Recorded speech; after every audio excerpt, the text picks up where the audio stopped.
Hello everyone, welcome to another mini blog. তো চলো আজকে না স্পাইস দিয়েই তোমাদের সাথে শুরু করি। মা বাপে জানো পুড়ি গেছে, তো চটজলদি একটা রান্না যেটা আগেও তোমাদের বলেছি যে কতটা সুস্বাদু হয়।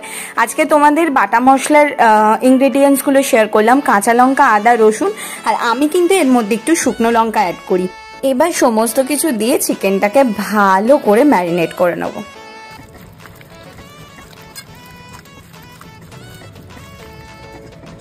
কাঁচা পেঁয়াজ, টমেটো, বাটা মশলা, আদা, রসুন, গুঁড়ো লঙ্কা, হলুদ সব দিয়ে একটু ম্যারিনেট করে রেখে দিয়ে এবার ঝোলটাকে একটু জিরে ফোড়ন দিয়ে বসিয়ে দিয়েছিলাম।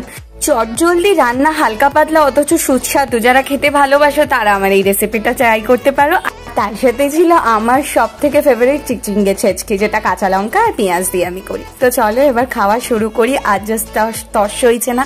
আমার ভিডিও যদি ভালো লাগে প্লিজ আমার পাশে থেকো, চ্যানেলটা সাবস্ক্রাইব করো। আজকের মতো টাটা।